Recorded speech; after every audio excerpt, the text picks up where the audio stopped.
Αγκινάρες. Ποιος δεν απολαμβάνει ένα πλούσιο πιάτο βραστές αγκινάρες με λίγο ξύδι και ελαιόλαδο? Πεντανόστιμο. Δεν είναι όμως μόνο γευστικές. Το λαχανικό αυτό φέρει επίσης μια σειρά από φαρμακευτικά ωφέλη που θα πρέπει να γνωρίζετε.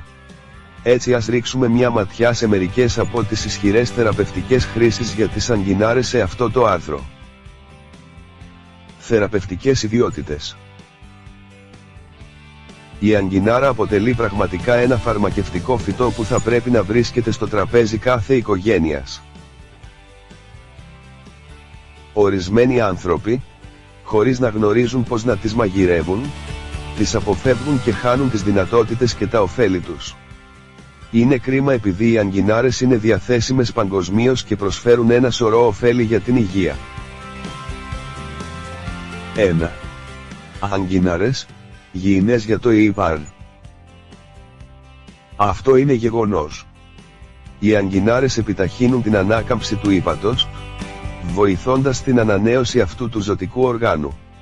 Όχι μόνο ανανεώνουν τα νεκρά κύτταρα, αλλά προωθούν και την παραγωγή χολής. Είναι ιδανικές για τη θεραπεία ασθενειών όπως η υπατήτιδα, κύρωση ή κακή λειτουργία του ύπατος. Το ροφήμα τους είναι ένας καταπληκτικός τρόπος για να διαπιστώσετε όλα τα πλεονεκτήματα τους. Πώς το φτιάχνω? Παίρνετε μια αγκινάρα και τη μαγειρεύετε σε 1 λίτρο βραστό νερό μέχρι να μαλακώσει. Προσθέτετε χυμό από μισό λεμόνι και πίνετε μετά από τα γεύματα. 2. Σας βοηθάει να χάσετε βάρος.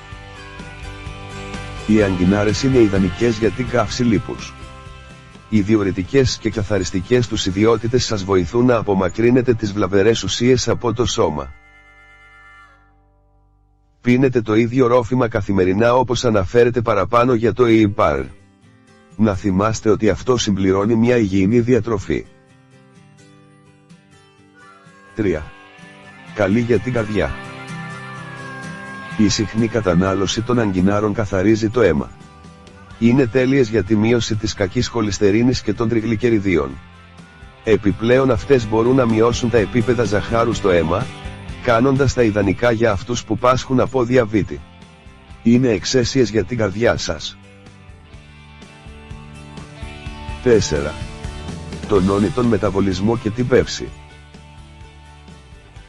Χάρη στην περιεκτικότητα τους σε φυτικές ίνες και στις καθαριστικές τους ιδιότητες, οι αγκινάρες είναι σπουδαίες για την βελτίωση της πέψης.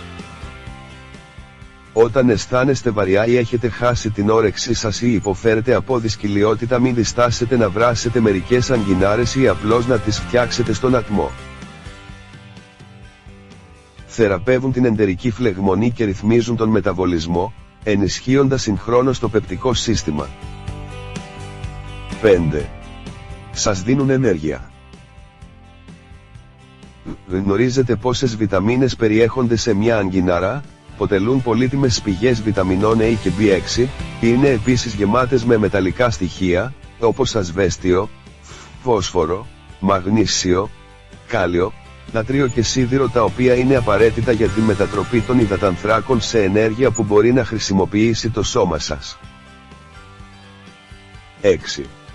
Θεραπεία για την χολιδόχο κίστη. Μερικές φορές η χολιδόχος κίστη δεν λειτουργεί σωστά, επιβραδύνοντας την πέψη και αυξάνοντας τον κίνδυνο για τον σχηματισμό πέτρας στην χολή.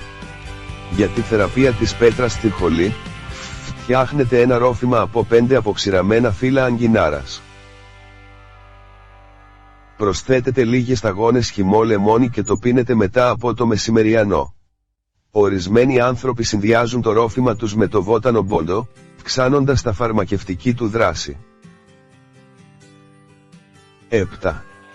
Μειώνει τα επίπεδα του ουρικού οξέως. Όταν υποφέρετε από τη δράση υψηλών επιπέδων ουρικού οξέως, πραγματοποιείται συσσόρευση κρυστάλλων στο αίμα, οι οποίοι φράζουν τις φλέβες και τις αρτηρίες προκαλώντας πόνο. Αυτό το βλαβερό προϊόν παράγεται από τροφές υψηλές επουρίνες, ουσίες που βρίσκονται σε όλα τα κρέατα. Η συχνή κατανάλωση αγκινάρων σε δροσερές σαλάτες ή σε γευστικά λαχανικά στον ατμό σταδιακά μειώνει το ουρικό οξύ, καθώς και τα προβλήματα που έχουν σχέση με την αρθρίτιδα. 8. Θεραπεύει τους πονοκεφάλους. Σύμφωνα με τους ειδικούς, μερικοί τύποι πονοκεφάλων προκαλούνται από προβλήματα του ύπατος. Όταν το ύπαρ δεν λειτουργεί σωστά, είναι γεμάτο τοξίνες ή αποθηκεύει πάρα πολλά λίπη, εμείς έχουμε συμπτώματα δυσφορίας μαζί με πονοκεφάλους. Μην διστάσετε να ξεκινήσετε την κατανάλωση περισσότερων αγκιναρών, ειδικά ροφημάτων. Εν κατακλείδη, δεν μπορούμε να βοηθήσουμε, αλλά να συστήσουμε την κατανάλωση αγκινάρων τουλάχιστον 2 ή 3 φορές την εβδομάδα. Υπάρχουν πολλοί πρωτότυποι τρόποι για να τις μαγειρέψετε, όπως σε σάλτσα βιναγκρέτ με γαρίδες, με ρύζι ή σε συνδυασμό με φασόλια και φακές τροφές πλούσιες σε πρωτεΐνη για ολόκληρη την οικογένεια. Μόνο έχετε κατά νου ότι οι αγκινάρες περιέχουν πολύ νάτριο, έτσι αν ακολουθείτε μια διατροφή χαμηλή σε νάτριο, θα θελήσετε να μετριάσετε τη λήψη νατρίου. Ελπίζουμε να απολαύσατε την ανάγνωση αυτού του άρθρου πάνω στις θεραπευτικές χρήσεις για τις αγκινάρες.